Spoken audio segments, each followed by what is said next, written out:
이 집이 왜 이렇게 지저분한 거야? 너희 엄마 당장 오라 그래. 아버지는 손을 허공으로 휘두르며 소리를 지르기 시작했고, 의자도 몇 번이나 걷어차며 물건을 집어 던지셨어요. 저는 방 한쪽 구석으로 얼어붙어 숨을 죽인 채 동생을 안고 있었어요. 집에 이렇게 어른이 왔는데 너희들은 나오지도 않고 뭐 하는 거냐고?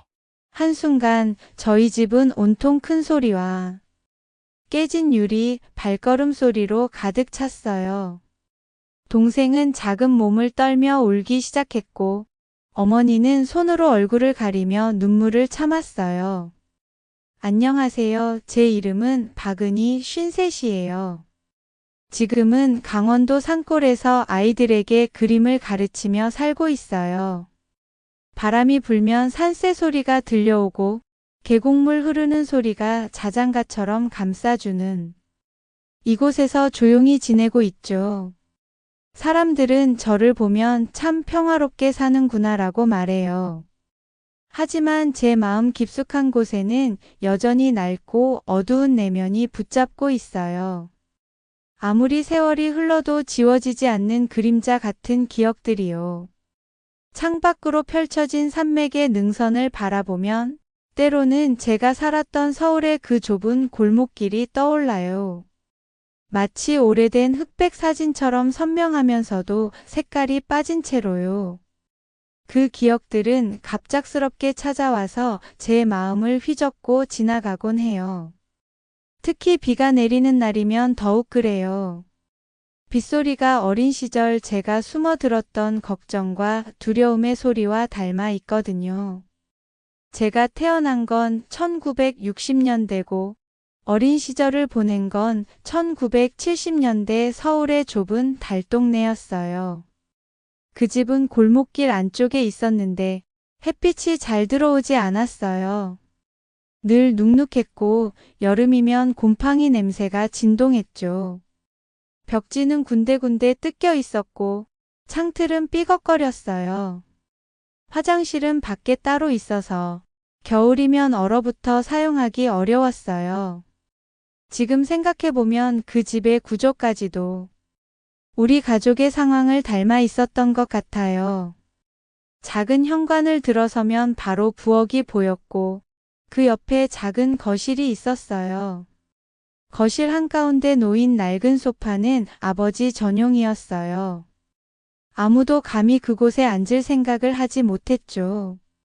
그 소파 옆에는 작은 탁자가 있었고 거기에는 늘 소주병이나 맥주병과 담배 재떨이가 놓여 있었어요.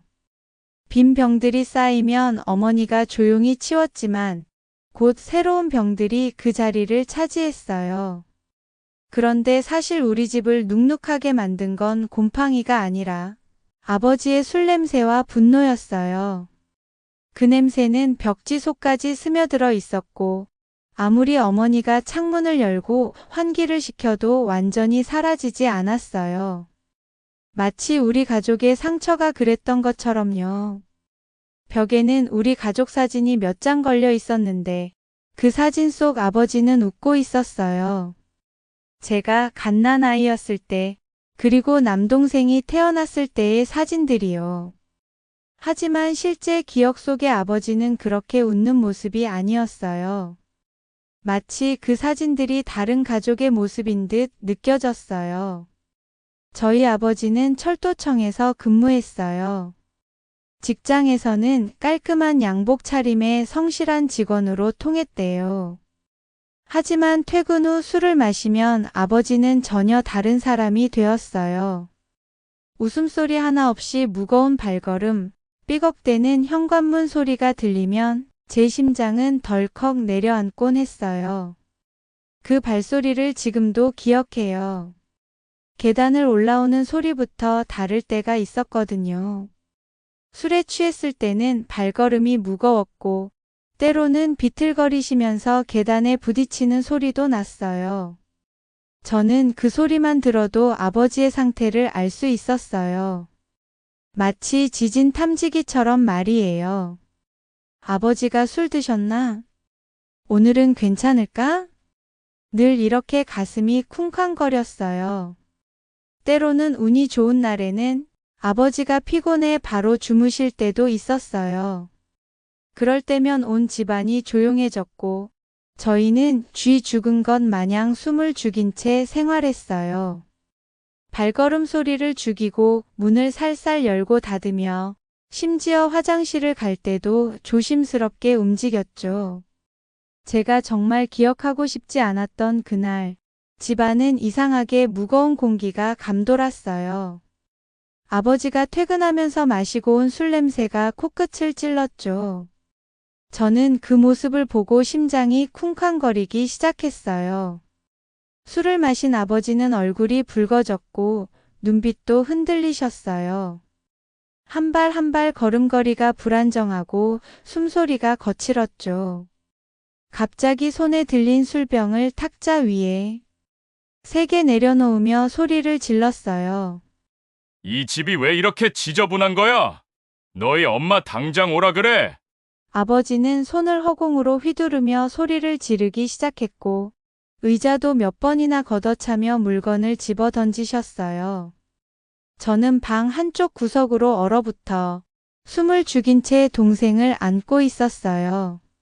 집에 이렇게 어른이 왔는데 너희들은 나오지도 않고 뭐 하는 거냐고? 아버지의 말은 의미보다는 분노의 울부짖음이었죠. 한순간 저희 집은 온통 큰 소리와 깨진 유리, 발걸음 소리로 가득 찼어요.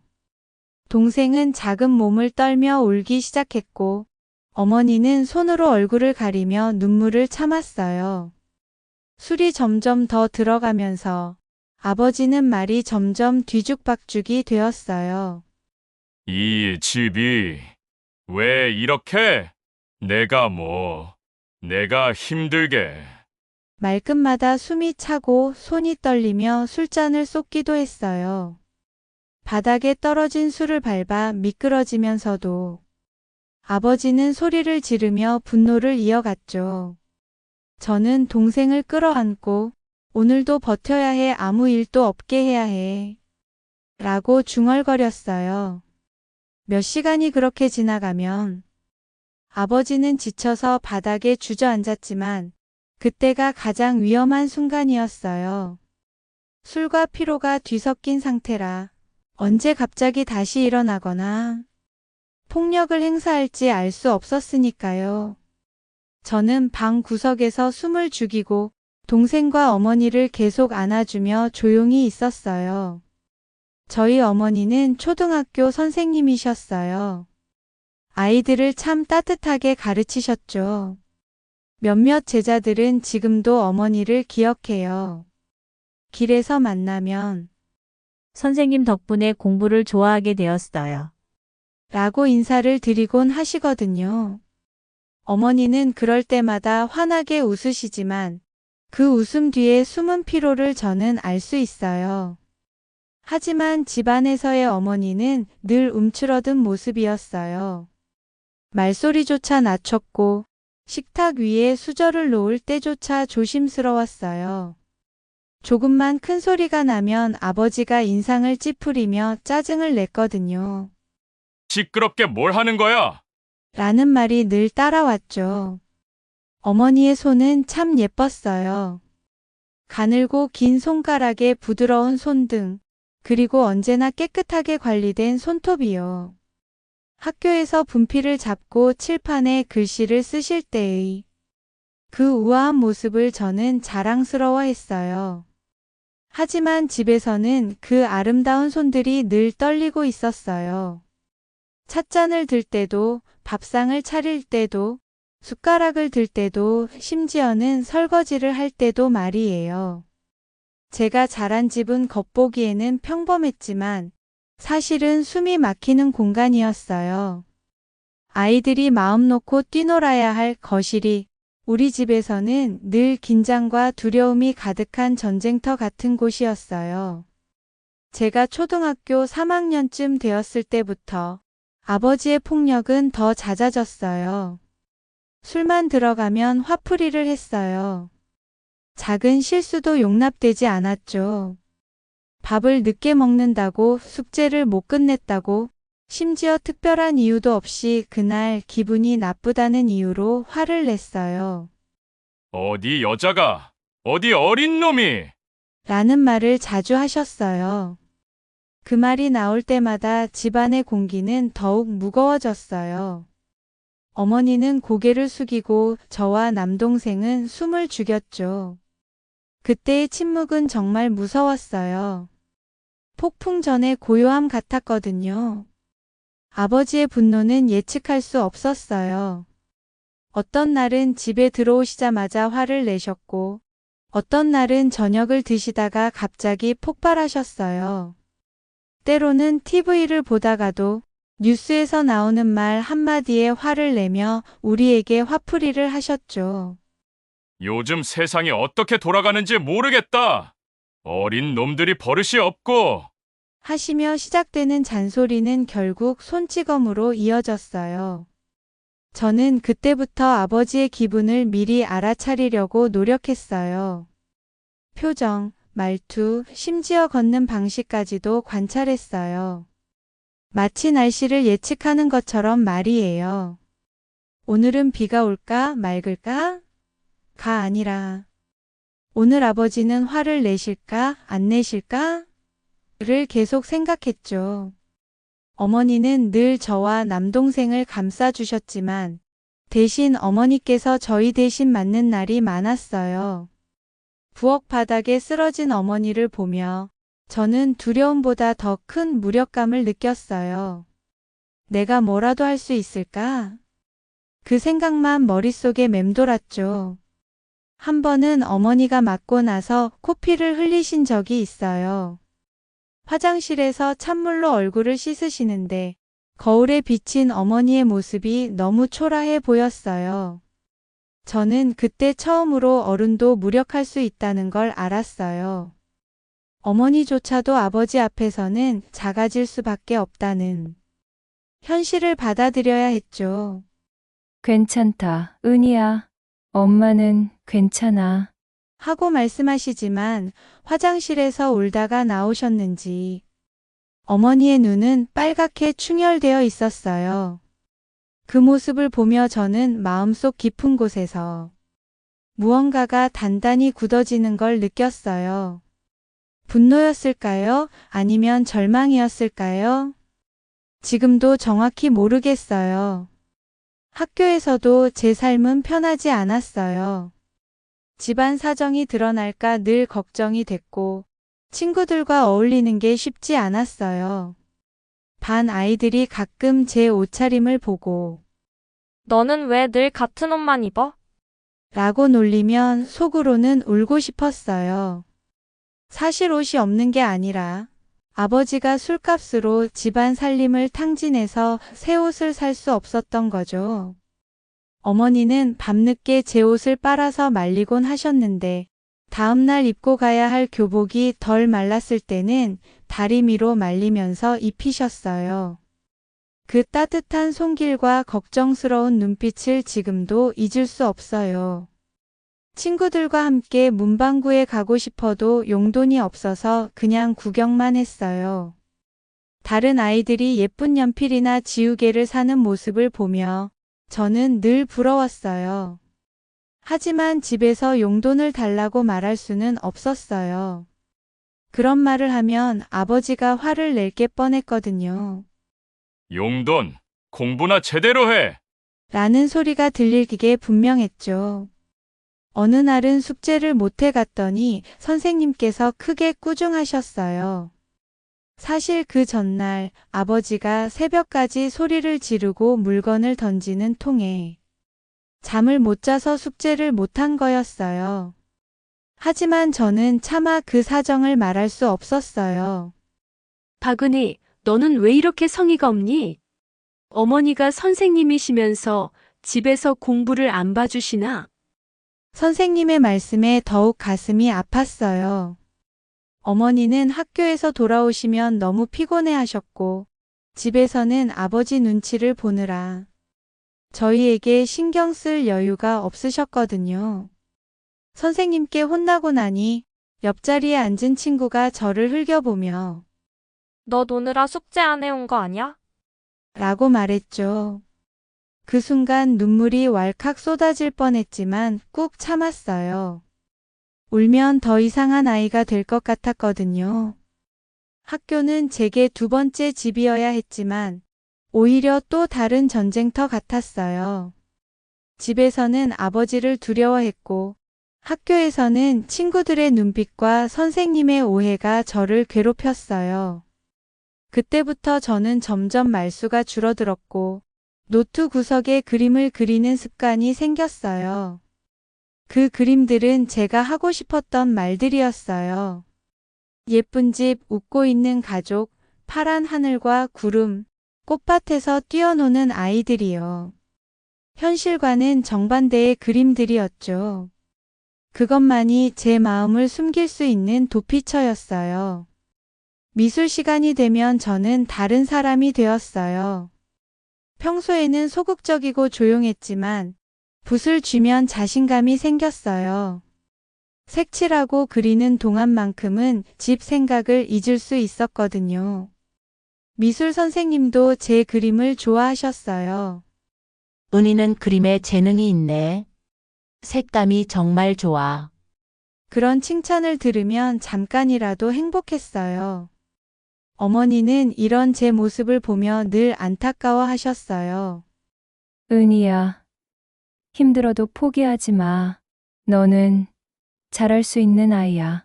그렇게 말해주셨지만 어린 저는 그 말을 믿기가 힘들었어요. 어머니조차도 아버지의 폭력 앞에서 무력해 보였으니까요. 어머니는 늘 제 머리를 쓰다듬으며 우리 은희가 언젠가는 이 모든 걸 이겨낼 거야. 라고 말씀하셨어요. 하지만 그때의 저에게는 그 언젠가가 너무 멀게만 느껴졌어요. 특히 기억에 남는 건 초등학교 5학년 때 일이에요. 학예회 준비로 친구들과 무대 연습을 하던 중이었는데 다른 아이들이 장난스럽게 은희야, 너 팔이랑 다리에 왜 이렇게 상처가 많아? 집에서 누구한테 맞았어? 라며 수군거렸어요. 그 순간 온 세상이 무너지는 기분이었어요. 얼굴이 화끈거렸고 다리가 덜덜 떨렸어요. 누가 그런 소문을 퍼뜨린 걸까요? 혹시 제가 무의식 중에 드러낸 흔적이 있었을까요? 아니면 누군가 우리 집 상황을 알아챈 걸까요? 그날 저는 무대에 서는 대신 화장실에 숨어 울었어요. 거울에 비친 제 모습이 너무 초라해 보였어요. 빨간 눈, 얼룩진 얼굴, 멍이 든 팔과 다리, 그리고 어깨를 떨며 흐느끼는 모습이요. 그때 처음으로 내가 정말 불쌍한 아이구나라는 생각이 들었어요. 돌아오는 길 저는 결심했어요. 나는 절대 내 집 이야기를 아무에게도 하지 않을 거야. 그 순간부터 제 마음은 더 단단히 닫혀버렸어요. 하지만 닫힌 마음 속에서는 분노와 슬픔이 뒤엉켜 점점 자라나고 있었어요. 저는 그날부터 더욱 조용하게 지냈고 혼자 지내는 시간이 많아졌어요. 쉬는 시간에도 교실 구석에 앉아 그림을 그리거나 책을 읽었어요. 친구들의 시선이 무서웠고 그들의 평범한 가정 이야기를 들으면 마음이 아팠거든요. 우리 아빠가 어제 놀이동산에 데려갔어. 우리 집에 새 TV가 왔어. 같은 이야기들을 들으면 저는 마치 다른 세상 사람들의 이야기를 듣는 기분이었어요. 그렇게 제 어린 시절은 혼자만의 세계 속에서 천천히 그리고 아프게 흘러갔어요. 중학교에 들어가면서 상황은 더욱 악화되었어요. 아버지의 알코올 중독은 심해졌고 폭력의 강도도 더 강해졌어요. 16살이 된 저는 이제 단순히 숨어 있을 수만은 없다는 걸 깨달았어요. 동생은 10살이 되어 점점 아버지의 폭력이 무엇인지 알아가고 있었고 어머니의 건강은 날로 악화되고 있었어요. 저는 지금도 그날 밤의 공기를 선명하게 기억해요. 겨울이라서 창문 틈새로 찬바람이 들어오고 장판 위에는 습기가 스며 있었어요. 집안에는 술과 담배 냄새가 섞여 코를 찌르듯 스며들었고 옆방에서는 동생이 떨며 뒤척이는 소리가 들려왔어요. 16살의 제가 그 모든 걸 온몸으로 느끼면서도 마음 한켠에서는 한 가지 생각이 자라나고 있었죠. 이대로는 안 돼. 무언가 해야 해. 처음엔 그저 막연한 생각이었어요. 공부를 열심히 해서 대학에 가고 언젠가 어머니와 동생을 지켜주는 길을 찾겠다는 단순한 꿈이었어요. 하지만 현실은 가혹했어요. 집에서는 아버지의 폭력과 술 냄새, 거친 손길과 고함, 끊임없는 두려움 속에서 살았고 학교에서는 친구들의 시선과 따돌림이 제 발걸음을 무겁게 눌렀어요.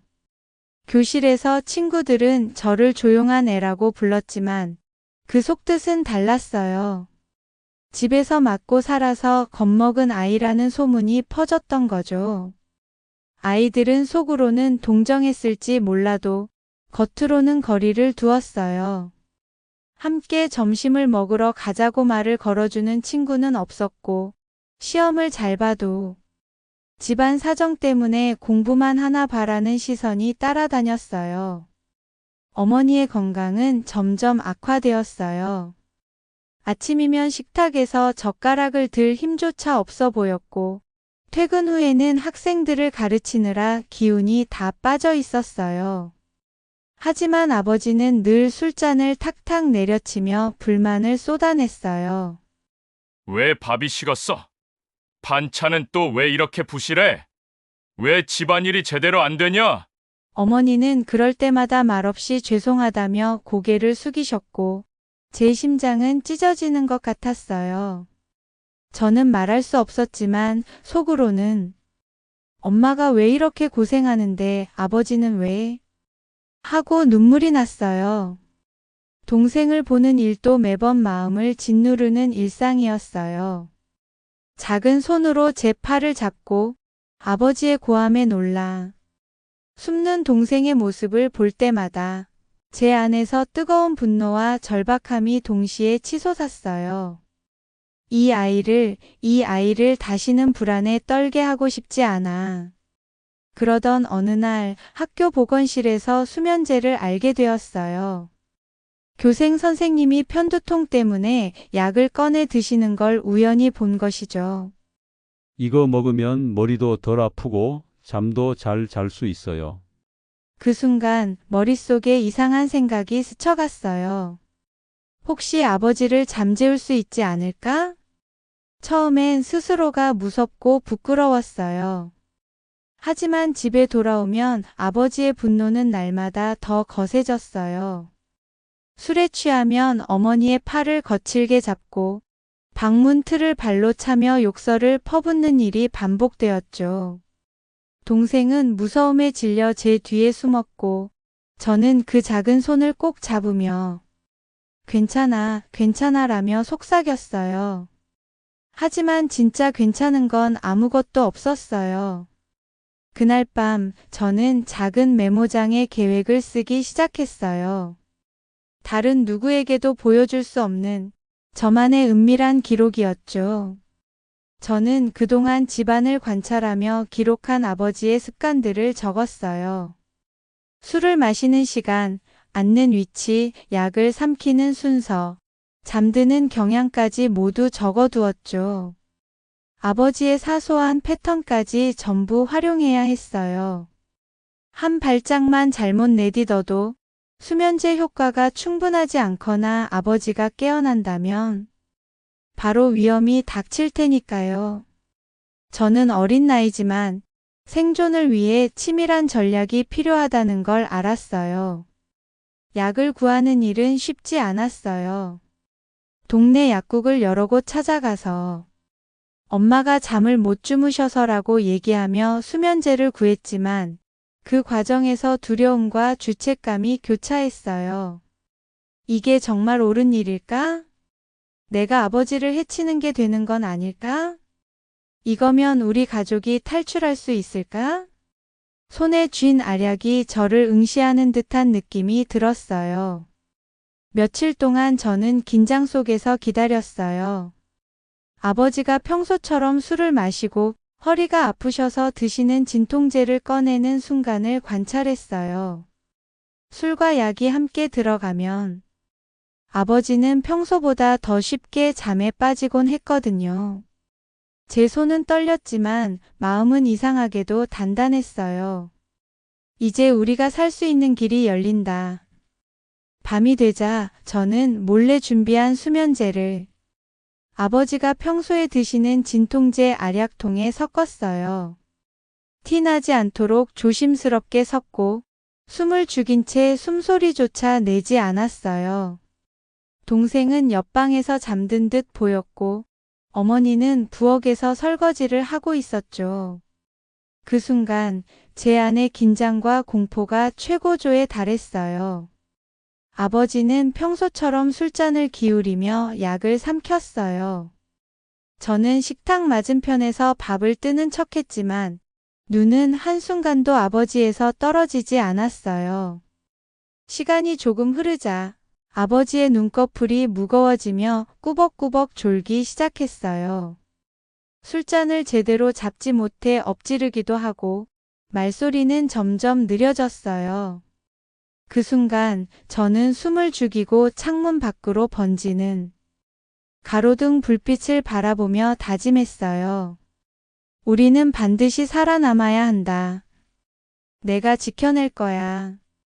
내적 죄책감과 공포가 사방을 에워쌌지만 동시에 희망의 작은 불씨도 타올랐어요.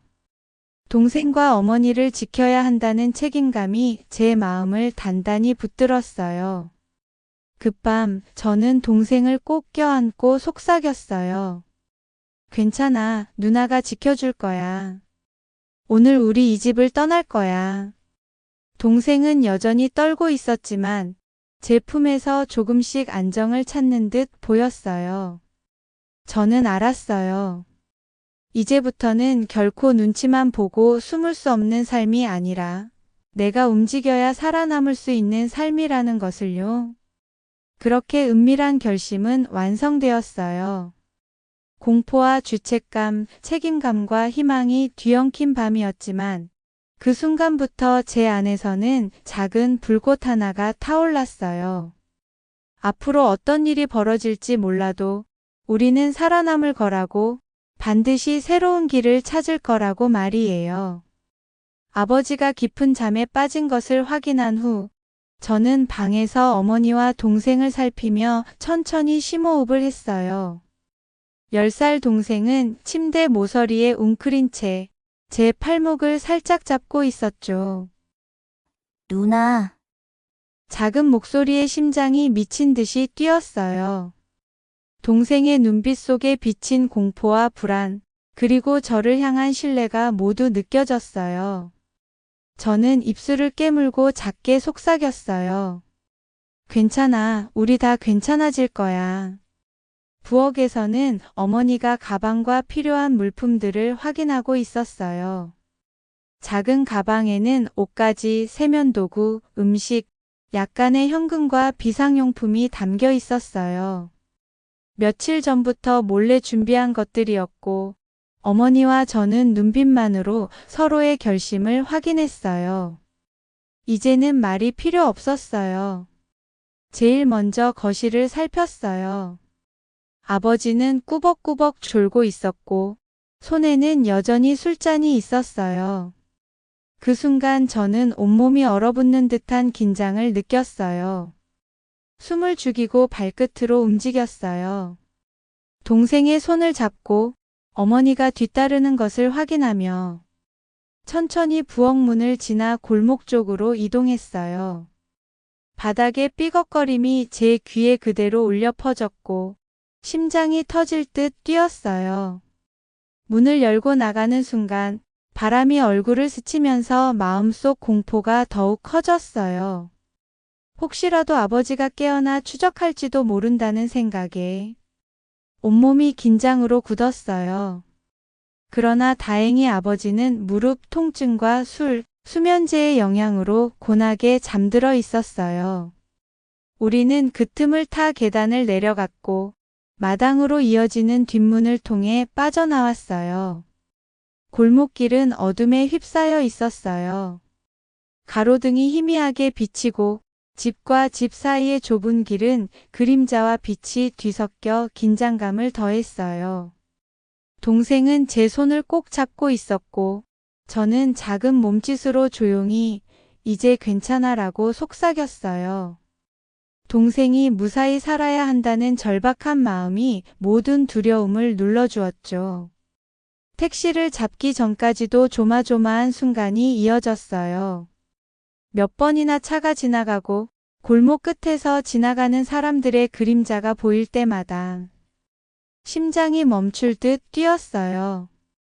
가까스로 택시를 잡고 운전사에게 서울역까지라고 속삭이듯 말했어요.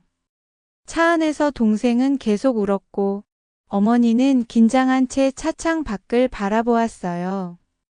저는 손을 꼭 잡고 속으로 다짐했어요. 우린 반드시 살아남을 거야. 끝까지 버텨야 해. 택시는 한적한 도로를 따라 달렸어요. 은빛 달빛이 차창을 스치면서 마음속 공포와 동시에 희망이 조금씩 스며들었어요. 저는 계속해서 집안 상황을 떠올렸어요. 만약 아버지가 깨어난다면, 우리가 지금 이 순간 도망치고 있다는 사실을 알게 된다면, 그러나 그때마다 동생의 떨리는 손을 보며 마음을 단단히 먹었어요. 이 아이를 지켜야 한다. 기차역 플랫폼에 서 있는 순간 새벽 공기가 차갑게 얼굴을 스쳤어요. 택시에서 내리자마자 발걸음이 떨렸지만 마음속에서는 묘한 해방감도 느껴졌어요. 서울의 좁고 낡은 골목과 아버지의 폭력에서 벗어날 수 있다는 사실이 믿기지 않았죠. 하지만 마음 한편에는 긴장감이 여전히 남아 있었어요. 혹시라도 누군가 우리를 보고 뒤쫓아오진 않을까? 아버지가 뒤늦게 이곳까지 찾아오진 않을까? 하는 생각이 떠나지 않았어요. 동생은 손을 꼭 잡고 눈을 크게 뜨고 있었어요. 누나 춥고 배고파. 작은 목소리에 저는 머리를 쓰다듬고 괜찮아, 이제 조금만 있으면 괜찮아질 거야 라고 속삭였어요. 하지만 마음속으로는 단 한순간도 긴장을 풀 수 없었어요. 기차 시간까지 남은 몇 분 동안 우리는 플랫폼 가장자리에 서서 서로를 확인하고 숨을 고르며 최종 점검을 했어요. 드디어 기차가 도착했어요. 우리는 조용히 승강장으로 걸어가 작은 좌석 칸에 몸을 맡겼어요. 차창 밖으로 서울의 고층 건물과 골목이 서서히 사라지면서 저는 안도의 한숨을 내쉬었어요. 하지만 안도는 오래가지 않았어요. 동생은 아직도 떨고 있었고 어머니는 지친 몸을 구부린 채 두 손으로 가방을 꼭 쥐고 있었어요. 저는 내내 그들을 바라보며 마음을 다잡았어요. 이제 시작이야. 끝까지 지켜낼 거야.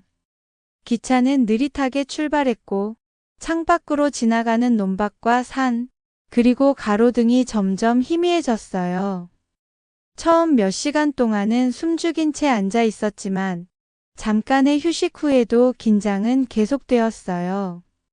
우리는 서로의 손을 잡으며 눈짓으로 의사소통을 했고 작은 소리 하나에도 깜짝 놀라 몸을 움츠렸어요. 강원도의 작은 마을에 도착했을 때 낮은 산자락이 우리를 감싸 안는 듯한 풍경이 펼쳐졌어요. 산골 마을 특유의 맑은 공기와 계곡의 물소리, 작은 집들이 모여있는 풍경은 마치 그림 속 한 장면 같았어요. 하지만 현실은 달랐어요. 첫 발을 디딘 순간부터 우리는 정착과 생존이라는 새로운 문제와 마주해야 했어요. 우리가 머물게 된 집은 작고 낡았지만 다행히 친척이 미리 준비해둔 상태였어요. 그러나 생활 기반이 거의 없었기 때문에 첫날부터 장보기와 불편한 집 정리, 난방 준비 등 육체적 노동이 시작되었어요. 어머니는 전날 탈출의 피로와 건강 악화로 힘겹게 움직였고, 동생은 새 환경에 적응하지 못해 밤마다 울었어요. 저는 그 두 사람을 돌보면서 동시에 집안을 정리하고 불편한 환경에 적응해야 했어요. 경제적 문제도 심각했어요. 서울에서 가져온 돈은 금세 바닥이 났고, 어머니는 몸이 아파 일을 할 수 없었어요. 저는 방학 동안 아이들을 가르치며 겨우 생활비를 마련했지만, 난방비와 식료품비, 동생 학교 준비금 등은 항상 부족했어요. 매일 계산기를 두드리며 어떻게 하면 버틸 수 있을까? 를 고민하는 것이 일상이 되었죠. 학교에 다니기 시작한 동생도 처음에는 적응하지 못했어요. 산골 마을 아이들은 처음 보는 우리 가족을 이상하게 바라보았고, 동생은 친구들과 어울리지 못해 또래 관계에서 어려움을 겪었어요. 저는 동생을 붙잡고 함께 등하교를 하며 용기를 주었지만 제 마음 한켠에는 혹시 이곳에서도 상처받는 건 아닐까? 하는 걱정이 항상 남아 있었어요. 누나, 여기 애들이 나보고 이상하다고 해. 동생이 울먹이며 말할 때마다 저는 가슴이 아팠어요. 서울에서 벗어났지만 새로운 곳에서의 편견과 시선은 또 다른 상처가 되었어요. 마을 사람들과의 관계도 처음에는 어려웠어요. 갑자기 나타난 모자 가정을 바라보는 시선이 곱지 않았고, 몇몇 아이들은 동생을 놀리기도 했어요.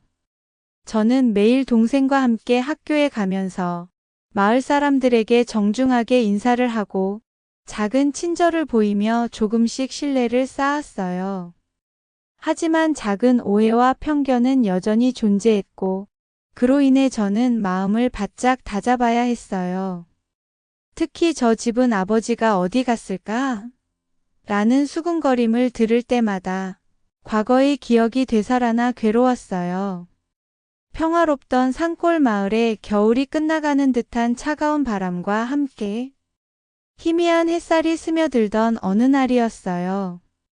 집안에서 난로 곁에 모여 앉아있던 저와 어머니, 동생은 그 평온을 믿고 있었어요. 하지만 그날 창밖으로 불어오는 바람보다 훨씬 날카로운 긴장감이 우리를 엄습했어요. 처음에는 단순한 소음처럼 느껴졌어요.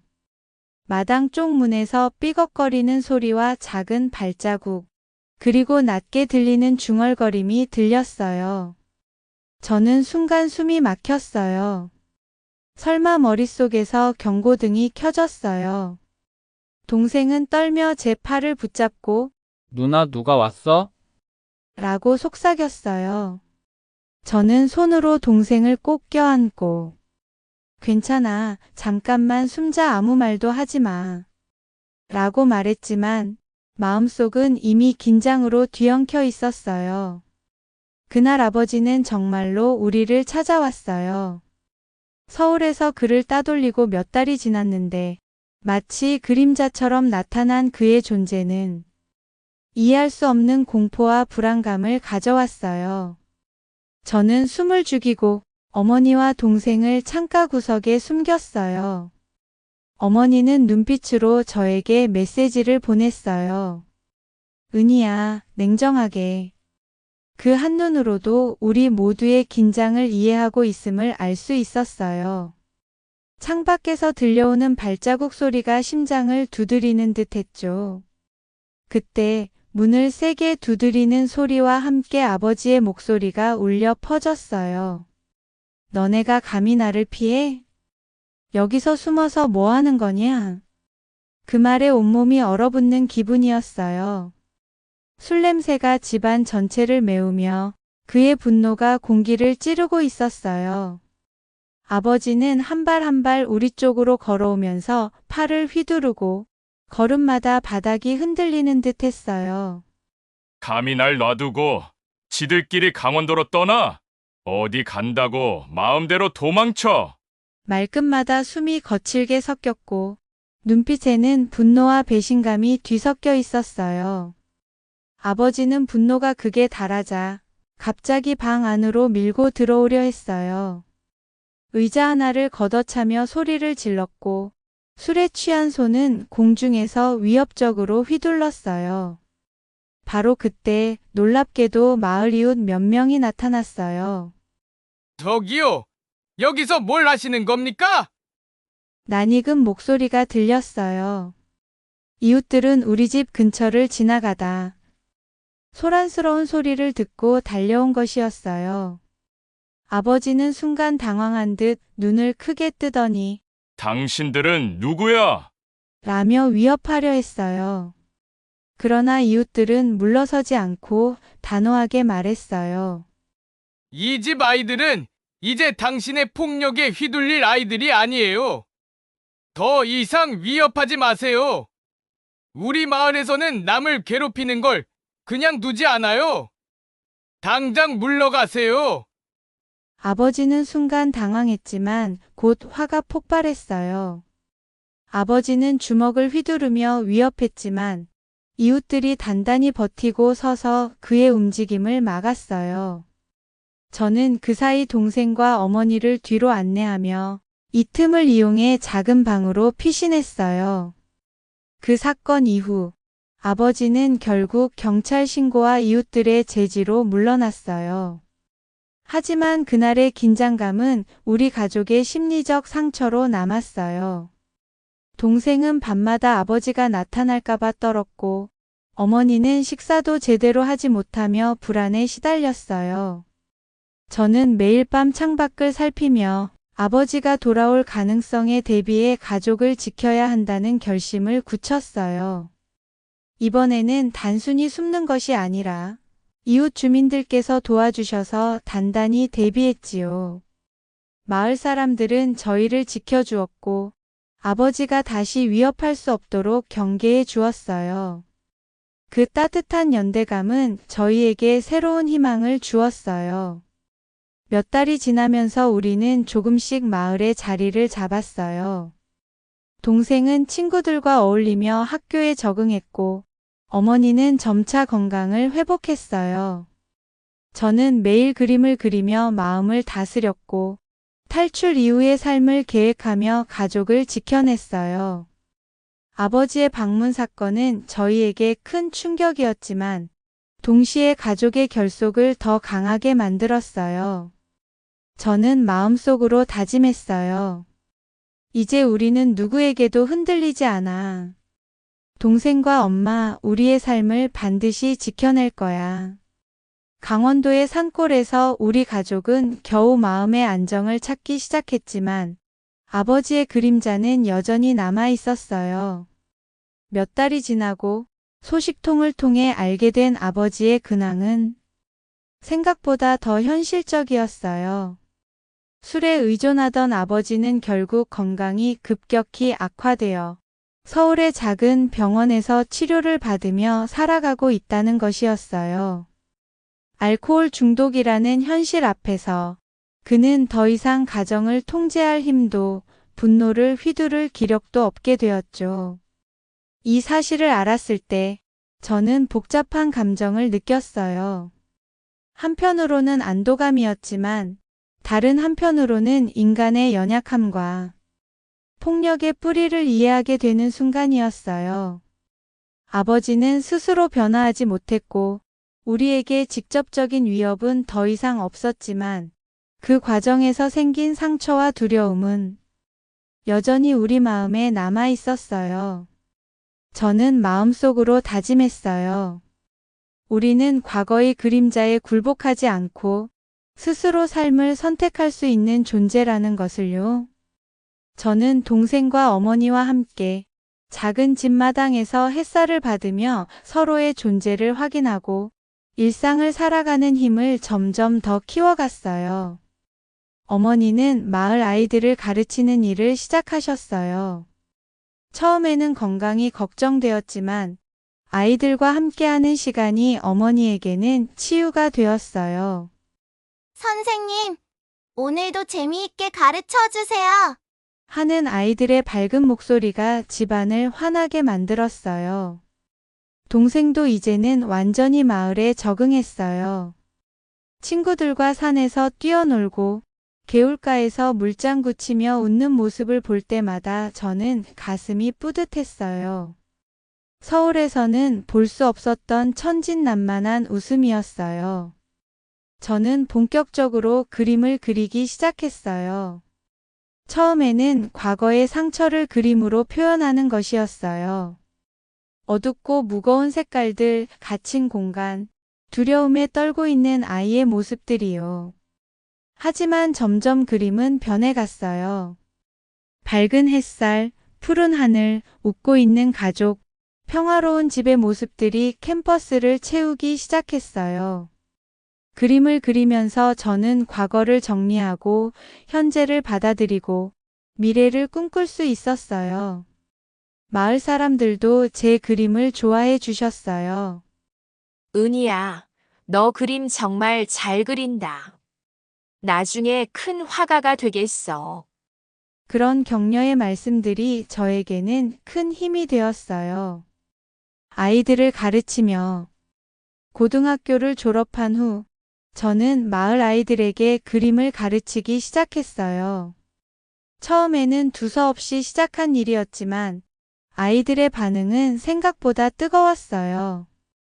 선생님, 저도 이렇게 예쁜 그림 그릴 수 있어요? 선생님, 이 색깔은 어떻게 만드는 거예요? 아이들의 호기심 어린 눈빛을 보면서 저는 제가 받았던 상처가 다른 누군가에게는 치유의 힘이 될 수 있다는 걸 깨달았어요. 제가 그림으로 마음을 달랜 것처럼 이 아이들도 그림을 통해 자신을 표현하고 꿈을 키울 수 있기를 바랐어요. 시간이 흘러 그렇게 10년, 20년이 흘렀어요. 동생은 대학을 졸업하고 좋은 직장에 취직했어요. 어머니는 정년퇴직 후에도 마을에서 존경받는 어르신이 되셨어요. 그리고 저는 53이 되어서야 비로소 제 이야기를 정리할 용기를 얻었어요. 가끔 서울에서 온 사람들이 여기서 뭘 하며 사세요? 라고 물어볼 때가 있어요. 그러면 저는 이렇게 답해요. 아이들을 가르치고 그림을 그리며 살아요. 그리고 매일매일 감사하며 살아요. 정말 그래요. 매일 아침 눈을 뜨면 평화로운 하루가 시작된다는 것이 감사해요. 동생이 전화로 안부를 묻고 어머니가 건강하게 웃으시고 아이들이 선생님 하며 달려오는 것이 모두 감사해요. 사람들은 가끔 저에게 물어요. 아버지를 용서했어요? 그 질문에 저는 늘 침묵하게 되어요. 용서라는 게 그렇게 간단한 건 아니거든요. 아버지는 몇 년 전에 돌아가셨어요. 알코올 중독으로 인한 간경화였어요. 임종을 지키지는 못했지만 장례식에는 참석했어요. 관 속의 아버지는 제가 기억하는 무서운 모습이 아니라 그저 지쳐 보이는 한 사람이었어요. 용서했냐고 묻는다면 저는 이렇게 답하고 싶어요. 용서보다는 이해하려고 노력했다고요. 아버지도 아마 자신만의 상처와 고통이 있었을 거라고요. 그것이 폭력을 정당화하는 건 아니지만 그 사람도 결국 불완전한 인간이었다는 것을요. 제 이야기를 듣고 있는 여러분 중에도 비슷한 상황에 있는 분들이 있을 거라고 생각해요. 가정폭력, 알코올 중독, 끝없는 두려움 속에서 살아가고 있는 분들이요. 저는 그분들에게 말하고 싶어요. 포기하지 마세요. 탈출이 어렵고 두려움이 커도 끊임없이 벗어나기 위한 방법과 도움을 찾으세요. 혼자가 아니에요. 주변의 도움, 이웃의 손길, 작은 계획 하나가 삶을 바꿀 힘이 될 수 있어요. 중요한 건 살아남아야 한다는 결심과 그 결심을 행동으로 옮기는 용기예요. 그리고 무엇보다 여러분 자신과 가족을 지킬 가치가 있다는 걸 믿으세요. 지금 제 하루는 이렇게 흘러가요. 아침 일찍 일어나서 마당에 핀 꽃들에 물을 주고 간단한 아침을 준비해요. 오전에는 마을 아이들이 와서 그림을 배우고 오후에는 제 작품을 그려요. 저녁에는 어머니와 함께 차를 마시며 하루를 정리해요. 단순하고 평범한 일상이지만 이것이 제게는 기적 같은 삶이에요. 누구의 눈치도 보지 않고 두려워하지 않고 그저 하루하루를 온전히 살 수 있다는 것이요. 가끔 밤에 혼자 있을 때 어린 시절의 제가 떠올라요. 그 무서워하고 떨고 있던 아이에게 말해주고 싶어요. 괜찮아, 은희야. 넌 잘 버텨낼 거야. 그리고 언젠가는 정말 행복해질 거야. 저는 요즘도 붓을 잡고 작은 색으로 하루를 기록하며 이 메시지를 되뇌어요. 그림 속에는 동생의 웃음, 어머니의 부드러운 손길, 그리고 우리가 지켜낸 작은 집과 삶이 담겨 있어요. 그 그림들은 단순한 작품이 아니라 우리가 살아남았다는 증거, 그리고 끊임없이 포기하지 않은 용기예요. 아버지는 알코올 중독으로 점차 삶의 힘을 잃었지만 우리는 오히려 그 그림자를 딛고 스스로의 삶을 만들어가는 존재가 되었어요. 그리고 저는 누구든 폭력과 두려움 속에 있더라도 포기하지 않고 작은 힘이라도 모아 나아가면 반드시 길은 열릴 수 있다는 걸 말하고 싶어요. 저의 이야기는 여기서 끝나지만 여러분의 이야기는 계속되어야 해요. 과거의 그림자는 여전히 남아 있을 수 있지만 우리는 두려움 속에 살지 않고 서로를 지키며 살아갈 수 있어요. 작은 평화와 희망은 눈에 보이지 않아도 지켜내고 만들어가면 현실이 된다는 것을 저는 삶 속에서 배웠어요. 여러분도 포기하지 마세요. 반드시 길은 있어요. 그리고 그 길 위에서 여러분을 기다리는 사람들이 있다는 것을, 여러분 자신이 누군가에게는 희망이 될 수 있다는 것을 잊지 마세요. 창밖으로 보이는 산맥이 오늘도 평화롭게 저를 감싸 안고 있어요. 그 평화로운 풍경 속에서 저는 오늘도 새로운 그림을 그리고 아이들을 가르치고 감사한 마음으로 하루를 마무리해요. 여러분의 삶에도 이런 평화로운 날들이 오기를, 그리고 그 날들이 계속되기를 진심으로 기원해요.